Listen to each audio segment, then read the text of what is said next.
Hello everyone, welcome to Neomentus daily contemporary issues. So ఈరోజు contemporary ఇష్యూస్లో మొదటి topic, ఒకానొక సందర్భంలో ఈ particular topic national turmeric board తెలంగాణలో నిజామాబాద్లో ఎన్నికలకు ఇది హాట్ టాపిక్గా మారింది. ఆ సమయంలోనే అక్కడ అరవింద్ గారు గెలవడం అనేటటువంటి జరిగింది.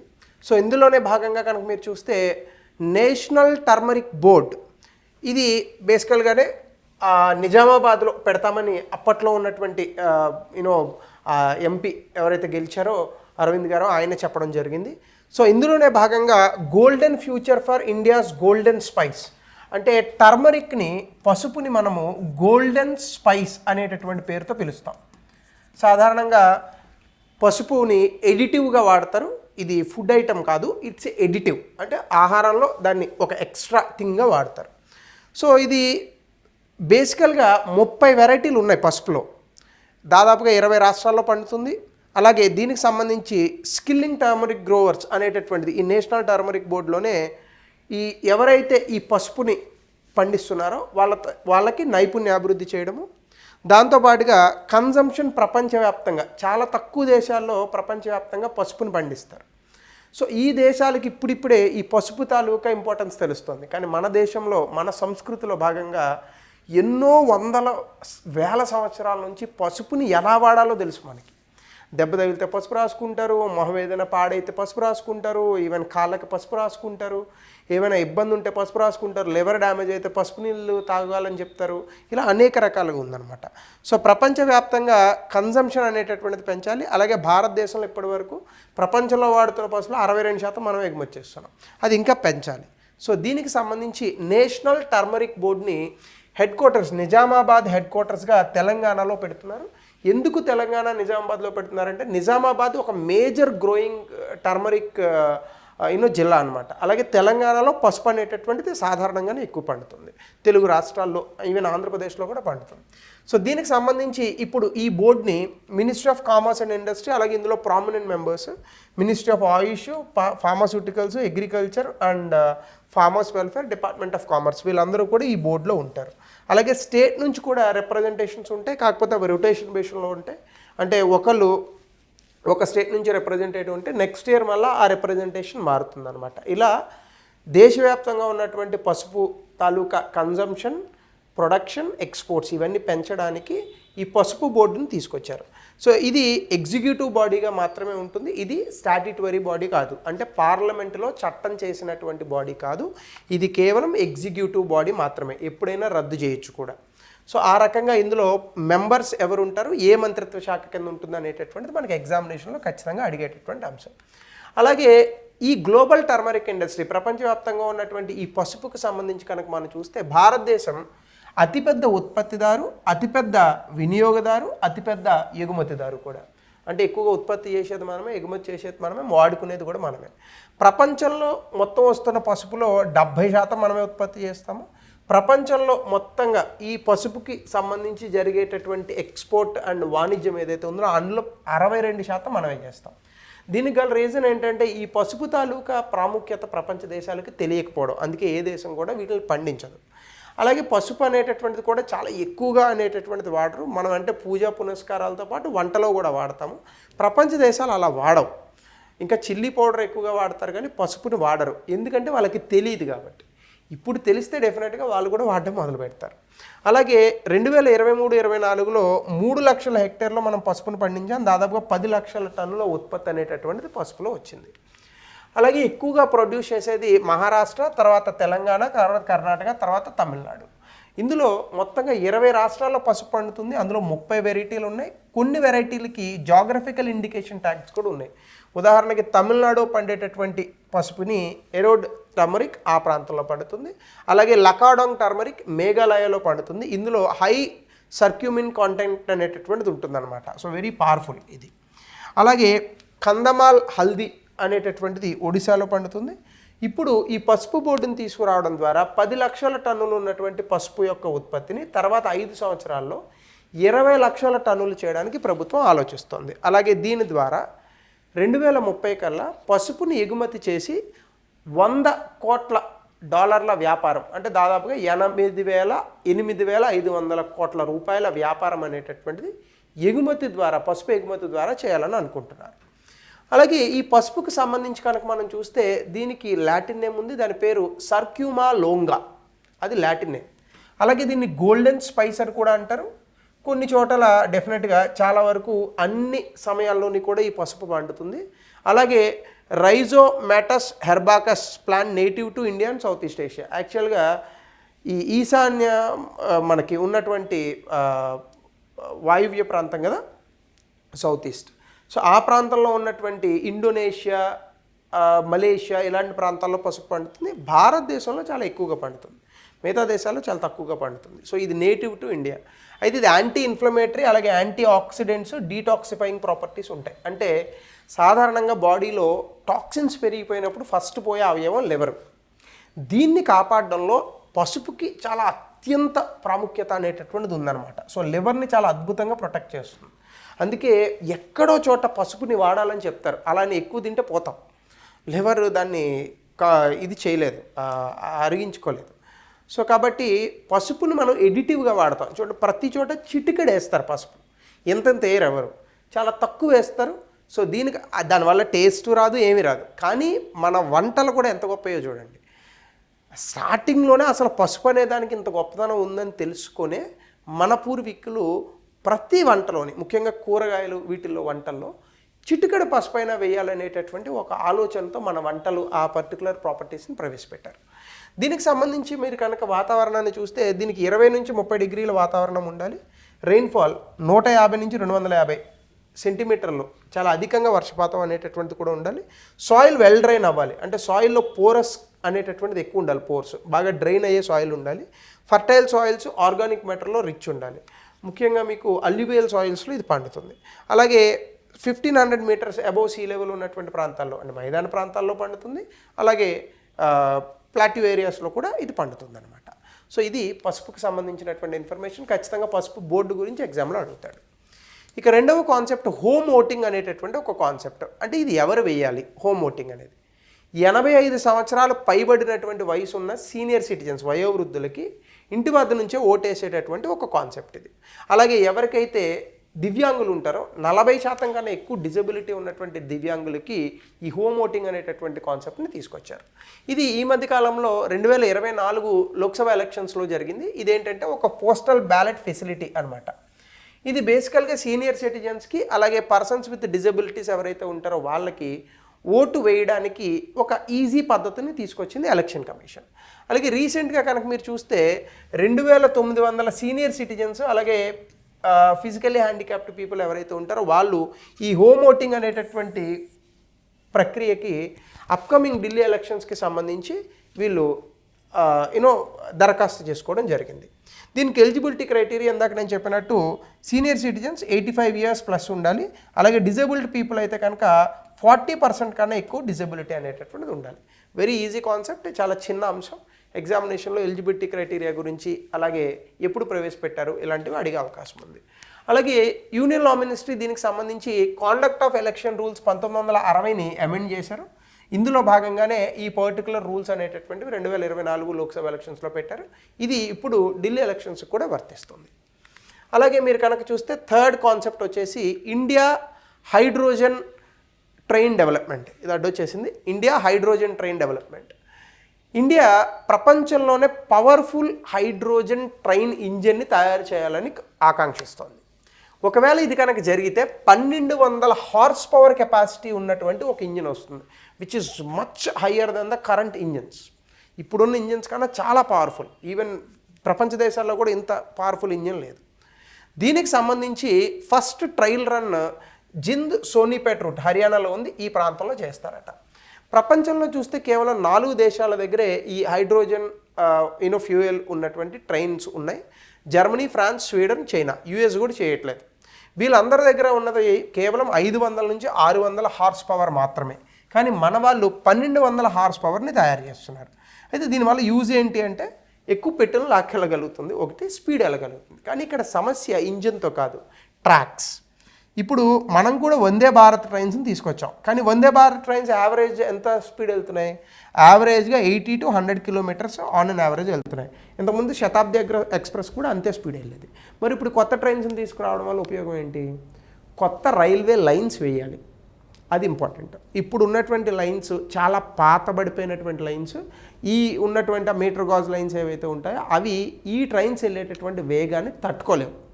సో కాబట్టి ఇంకా వేగంగా ట్రైన్స్ వెళ్ళాలి అంటే first of all we need to create more and new railway lines. ఈ రైల్వే లైన్స్ని క్రియేట్ చేస్తేనే ఈ ఇంజిన్ని మనం కరెక్ట్గా వాడుకోగలుగుతాం. లేదంటే ఏమవుతుందంటే ఏదో old wine in new bottle అన్నట్టు ఒక సామెత ఉంటుంది చూడండి. కొత్త ట్రైన్లు వచ్చినప్పటికీ స్పీడ్ పాతదే ఉంటుంది, దానివల్ల ఏం ఉపయోగం ఉంది మనకి? తీసుకొచ్చి వేస్ట్ అనమాట.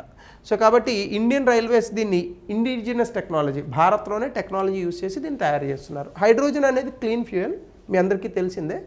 ఇది ఒక కొత్త ఎనర్జీ సోర్స్, ఇది డీకార్బనైజ్ కూడా చేస్తుంది. అంటే సాధారణంగా మనకి ట్రాన్స్పోర్టేషన్, రవాణా రంగం అనేటటువంటిది అది ఫ్లైట్స్ కావచ్చు, ట్రైన్స్ కావచ్చు, అంటే నా ఉద్దేశంలో డీజిల్ ఇంజన్ ఉన్న ట్రైన్స్, మనం వాడుతున్న పెట్రోల్ అండ్ డీజిల్ వెహికల్స్ కావచ్చు, ఇవన్నీ కూడా శిలాజ ఇంధనాలను వాడి వాటి నుంచి వచ్చేటటువంటి ఫ్యూమ్స్తో ఈ ఎయిర్ని పొల్యూట్ చేస్తాయి.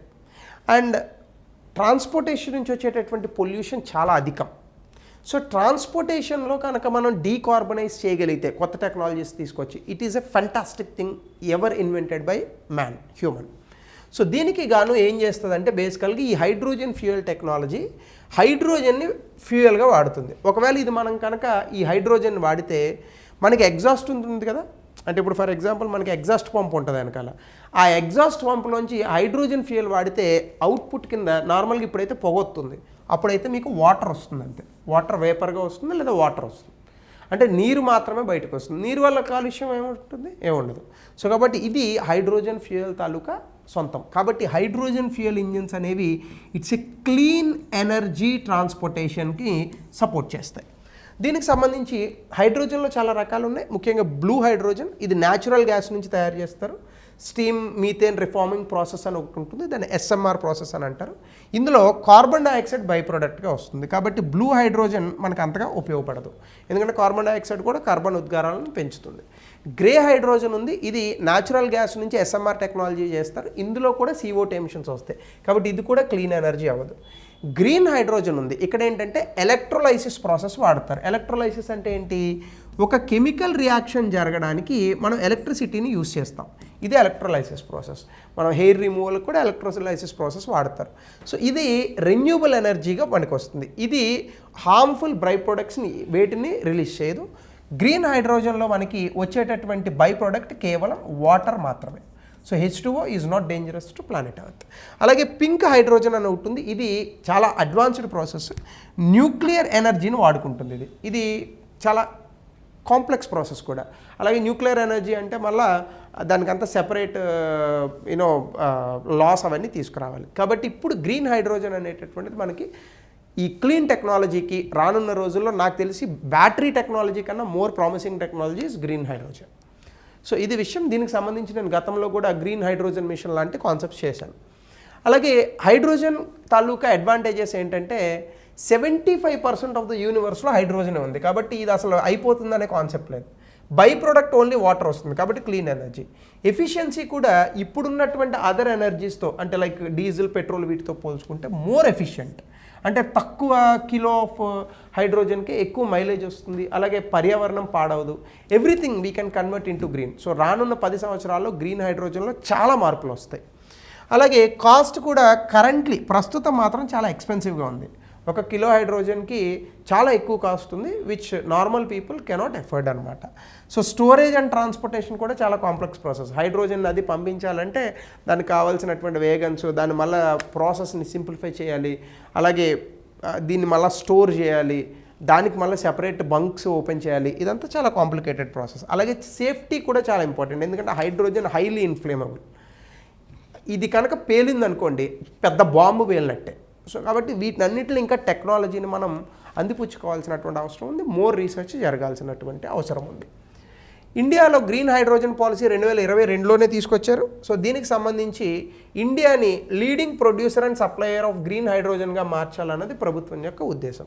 2023లో నేషనల్ గ్రీన్ హైడ్రోజన్ మిషన్ని బడ్జెట్లో ప్రవేశపెట్టారు. దీనికి సంబంధించి ఈ మధ్యకాలంలో వైజాగ్లో ఒక ప్లాంట్ను కూడా ఓపెన్ చేస్తున్నారు అనకాపల్లి దగ్గర. అలాగే India global hub for green hydrogen production and ఎక్స్పోర్ట్గా మార్చాలనేది ఈ పర్టికులర్ పాలసీ యొక్క objective. And the next important thing, SIGHT అనే ఒక ప్రోగ్రామ్ ఉంది. ఇదేంటంటే if anyone is manufacturing electrolysers, green హైడ్రోజన్కి ఎలక్ట్రోలైజర్స్ కావాలి, అలాగే గ్రీన్ హైడ్రోజన్ ప్రొడక్షన్ కనుక ఎవరైనా చేస్తే వాళ్ళకి ప్రభుత్వం ఇన్సెంటివ్స్ ఇస్తుంది. దీని పేరే సైట్ ప్రోగ్రామ్. ఇది మనకి ఎగ్జామినేషన్లో ఈ క్రింది వాటిలో ఏవి గ్రీన్ హైడ్రోజన్కి సంబంధించి వచ్చినాయి అని ఎగ్జామ్లో అడుగుతాడు. So the answer all the 3. అలాగే ఫోర్త్ కాన్సెప్ట్ వచ్చేసి మనకి సిఎస్ఆర్ అంటే, మళ్ళీ మీరు సిఎస్ఆర్ ఫండ్స్లోకి వెళ్ళిపోకండి, కార్పొరేట్ సోషల్ రెస్పాన్సిబిలిటీ అనుకున్నారు. సెంట్రల్ సస్పెక్ట్ రిజిస్ట్రీ అనే ఒక కొత్త రిజిస్ట్రీని ఇప్పుడు తీసుకొచ్చారు. ఇదేంటంటే ఫ్రాడ్ రిస్క్ మేనేజ్మెంట్ అనేది ఒకటి ఉంది మనకి. అంటే బేసికల్గా సైబర్ క్రైమ్స్లో ఈ మధ్యకాలంలో ఈ ఓటీపీ దొంగతనాలు, బ్యాంకుల నుంచి ఓటీపీలు అనేటటువంటి పేరుతో మన అకౌంట్లో డబ్బులు కొట్టేయడాలు, ఇలాంటివి చాలా విపరీతంగా పెరిగిపోయాయి. అసలు సస్పెక్టెడ్ కాల్స్ ఎక్కువ ఉంటున్నాయి నార్మల్ కాల్స్ కన్నా. సో దీనికి సంబంధించి ఈ ఫ్రాడ్ రిస్క్ మేనేజ్మెంట్ అనేటటువంటి దాన్ని చేయడానికి, ఈ ఫ్రాడ్ రిస్క్ని ట్యాకిల్ చేయడానికి నేషనల్ క్రైమ్ రిపోర్టింగ్ పోర్టల్ అనే ఒక పోర్టల్ ఉంది. అంటే సైబర్ క్రైమ్కి సంబంధించినటువంటి క్రైమ్స్ అన్నీ ఈ పోర్టల్లోకి వస్తాయి. దీన్ని బేస్గా చేసుకొని ఇప్పుడు ఒక పర్టికులర్ కాన్సెప్ట్ని తీసుకొచ్చారు, అదే సిఎస్ఆర్. ఇదేంటంటే 1.4 మిలియన్ అంటే 14 లక్షల సైబర్ క్రిమినల్స్ ఎవరెవరైతే ఫినాన్షియల్ ఫ్రాడ్స్లో ఇన్వాల్వ్ అయ్యి ఉన్నారో వీళ్ళందరి పేర్లని డేటాబేస్లోకి ఎక్కిస్తారు ఒక రిజిస్ట్రీ రూపంలో. ఇది ఎవరు తయారు చేశారని అడుగుతాడు. Indian cyber crime coordination centre, దాని పేరు I4C అనేటటువంటి సంస్థ ఉంది. ఇది ఇండియన్ సైబర్ క్రైమ్కి సంబంధించి స్టేట్స్ అండ్ సెంటర్ ఇంకా అదర్ స్టేక్ హోల్డర్స్ని కోఆర్డినేట్ చేస్తూ ఉంటుంది. వీళ్ళు తయారు చేశారు. ఎవరితో? బ్యాంకులు, ఫినాన్షియల్ ఇన్స్టిట్యూషన్స్కి కంప్లైంట్స్ వస్తాయి కదా, ఆ కంప్లైంట్స్ ఆధారంగా తీసుకొని వీటిలన్నింటినీ డేటాబేస్లో పెట్టారు. సో ఇది రాష్ట్రాలకు, యూనియన్ టెరిటరీస్కి, అలాగే central investigation agencies like CIA, అలాగే సిబిఐ, వీళ్ళందరికీ, వీళ్ళందరికీ ఉంటుంది. అలాగే ఇంటెలిజెన్స్ ఏజెన్సీస్, ఇంకా other intelligence agencies, state intelligence agencies కూడా అందుబాటులో ఉంటుంది. దీని కారణంగా మనము ఫ్రాడులెంట్ ట్రాన్సాక్షన్స్ని ప్రివెంట్ చేయొచ్చు. ఎందుకంటే అది సస్పెక్టెడ్ నెంబర్స్గా, వీళ్ళు దొంగోళ్ళు అని చెప్పి ముందుగానే మొబైల్స్లో అలర్ట్స్ ఇవ్వడం, ఇలాంటివి చేయొచ్చు. దీని కారణంగా 1800 కోట్ల రూపాయల సైబర్ క్రైమ్స్ని ఆపాం. సో కాబట్టి ఈ I4C అనేటటువంటి సంస్థ చాలా అద్భుతమైనటువంటి రిజిస్ట్రీని తీసుకొచ్చింది. ఇది మినిస్ట్రీ ఆఫ్ హోమ్ అఫైర్స్ కింద ఎస్టాబ్లిష్ చేశారు సైబర్ క్రైమ్స్ని అడ్డుకోవడానికి. ఇదేంటంటే బేసికల్గా enforcement agencies, law enforcement agencies ఉంటాయి కదా, ఈవెన్ పోలీస్ నుంచి ఇంకా other intelligence agencies about the cyber crime, అలాగే ప్రతి స్టేట్లో ఉన్నటువంటి సైబర్ సెల్స్, వీళ్ళందరినీ కోఆర్డినేట్ చేస్తుంది to stop the cyber crimes. ఇది న్యూఢిల్లీలో ఉంది, దీని హెడ్ క్వార్టర్స్. సో ఇది సిఎస్ఆర్కి సంబంధించిన కాన్సెప్ట్. ఇక లాస్ట్ కాన్సెప్ట్ ఫర్ టుడే వెళ్ళే ముందు దీని ఫంక్షన్స్ ఒకసారి చూద్దాం. ఇది సైబర్ క్రైమ్ని అడ్డుకుంటుంది, అలాగే రీసెర్చ్ నీడ్స్, ముఖ్యంగా ఇందాక మనం అనుకున్నాం కదా లా ఎన్ఫోర్స్మెంట్ ఏజెన్సీస్కి ఏమేం కావాలో దానికి సంబంధించి రీసెర్చ్ అండ్ న్యూ టెక్నాలజీస్ని తయారు చేస్తూ ఉంటుంది. ఈవెన్ ఫోరెన్సిక్ టూల్స్ని కూడా వాళ్ళకి ఇస్తుంది. అలాగే అకాడమిక్ అండ్ రీసెర్చ్ ఇన్స్టిట్యూషన్స్తో అది ఇండియాలోని అలాగే అంతర్జాతీయంగా కూడా సైబర్ క్రైమ్ని ఎలా ఆపాలనే దానిపైన చర్చలు జరుపుతుంది. దీంతో పాటుగా సైబర్ స్పేస్ అంటే ఇంటర్నెట్ని ఎస్పెషల్లీ ఈ ఫినాన్షియల్ ట్రాన్సాక్షన్ సంబంధించి టెర్రరిస్టులు వాడకుండా, అలాగే ఎక్స్ట్రీమిస్టులు, నక్సలైట్స్ అవి వాడకుండా ప్రివెంట్ చేస్తుంది. ఇది దీని యొక్క ముఖ్యమైనటువంటి విధులు. So last topic for today, hydro climate Whiplash, very very important concept in the environment for prelims question. ఈ ఇయర్ యూపీఎస్సీ కానీ అలాగే గ్రూప్స్లో కానీ రావడానికి ఎన్వైర్న్మెంట్లో చాలా ఇంపార్టెన్స్ ఉన్న టాపిక్. ఇదేంటంటే ఈ మధ్యకాలంలో మీకు లాస్ ఏంజల్స్లో కార్చిచ్ వచ్చింది. దానికి రీజన్ ఈ హైడ్రో క్లైమేట్ విప్లాష్ అనేటటువంటి కాన్సెప్ట్ అని చాలా బలంగా చెప్తోంది యుఎస్ మెట్రలాజికల్ డిపార్ట్మెంట్. ఏంటి ఇది అంటే క్లైమామీటర్ అనేటటువంటి ఒక సంస్థ దీనికి సంబంధించి ఒక రీసెర్చ్ చేసింది. లాస్ ఏంజల్స్లో ఈ మధ్యకాలంలో 3 కార్చిచ్లు వచ్చాయి, చాలామంది చనిపోయారు, ఈవెన్ చాలామంది ప్రజలు ఖాళీ చేయించారు. దీనికి కారణం హైడ్రో క్లైమేట్ విప్లాష్ అనే ఒక ఫినామినాన్ అని వీళ్ళు చెప్తున్నారు. అంటే ఏంటి అని కనుక మీరు చూస్తే ఇది ఒక వాతావరణ పరిస్థితి. అంటే ఏంటి? ఎక్స్ట్రీమ్లీ వెట్ అంటే విపరీతంగా వర్షాలు పడిన తర్వాత విపరీతంగా డ్రైనెస్ అంటే ఏమాత్రము వర్షం రానటువంటి ఒక కండిషన్ వస్తే ఈ పర్టికులర్ కాన్సెప్ట్ని హైడ్రో క్లైమేట్ విప్లాష్ అని అంటాం. అంటే వర్షం బాగా పడింది ఒక నెల రోజులు, తర్వాత ఒక 2 నెలలు అసలు వర్షమే పడలేదు, విపరీతంగా ఎండగాసింది, డ్రై సీజన్ అయిపోయింది. కోల్డ్లోనే అనుకోండి పోనీ, అంటే చల్లగా ఉన్నా వర్షం పడలేదు, ఎండగా ఉన్నా వర్షం పడలేదు, అంటే కంప్లీట్ వెట్ తర్వాత కంప్లీట్ డ్రై. ఇలాంటి సీజన్ని హైడ్రో క్లైమేట్ విప్లాష్ అని అంటారట. ఇది ఎందుకు వస్తుంది అంటే అట్మాస్ఫియర్ ఎప్పుడైతే ఉష్ణోగ్రతను పెంచుకుందో అధిక వాటర్ వేపర్ అంటే మనకున్నటువంటి తేమను పట్టుకోగలుగుతుంది లాంగర్ పీరియడ్ ఆఫ్ టైం, మన ఇందులోకి వదలకుండా, వర్షంలాగా వదలకుండా. అందుకే కదా మనకి ఎడారిలో వర్షం ఎందుకు పడదు? ఒకటి హై ప్రెషర్ ఉంటుంది, 2 ఎంత తేమ ఉన్నా అక్కడ ఉన్నటువంటి టెంపరేచర్ వల్ల ఆ తేమను పట్టుకునే కెపాసిటీ ఎడారికి ఉంటుంది. అది ప్రెసిపిటేషన్గా ఫామ్ అవ్వదు, అంటే మబ్బుల కింద ఫామ్ అవ్వదు, రిలీజ్ అవ్వదు అది. సో ఈ గ్లోబల్ వార్మింగ్ ఈ మధ్యకాలంలో భూతాపం పెరిగిపోవడం వల్ల ఈ డ్రై స్పెల్స్ అంటే ఈ వర్షం రాకుండా ఉండేటటువంటి స్థితులు, అలాగే వర్షం వచ్చేటటువంటి స్థితిగతులు ఇవన్నీ మారుతున్నాయి. దీనివల్ల అధికంగా వర్షం పడిపోతుంది, తర్వాత అసలు వర్షం పడట్లేదు. దీనివల్లనే ఈ విప్లాష్ అనేటటువంటి హైడ్రో క్లైమేట్ విప్లాష్ అనే ఫినామినన్ వస్తుంది. దీనివల్ల వైల్డ్ ఫైర్స్ పెరుగుతాయని ఈ సంస్థ చెప్తోంది. సో దీనివల్ల వచ్చేటటువంటి ప్రభావాలు ఏంటంటే చాలా ఫ్రీక్వెంట్గా వరదలు వస్తాయి, అలాగే కరువులు వస్తాయి, అలాగే వైల్డ్ ఫైర్స్. ఈ కార్చిచ్చులు ఎయిర్ క్వాలిటీని బాగా ఎఫెక్ట్ చేస్తాయి. దీనివల్ల శ్వాసకోశ సంబంధిత వ్యాధులు, గుండె వ్యాధులు, అలాగే ఊపిరితిత్తులకు సంబంధించినటువంటి వ్యాధులు వస్తాయంట. అలాగే హెల్త్ కనుక చూస్తే అధికంగా దీనివల్ల వచ్చేటటువంటి వరదల కారణంగా వాటర్ బార్న్ డిసీజెస్, కలరా, అలాగే లెప్టోస్పిరోసిస్, ఇంకా అదర్ డిసీజెస్ లైక్ డయేరియా ఇవన్నీ కూడా వచ్చే అవకాశం ఉంది.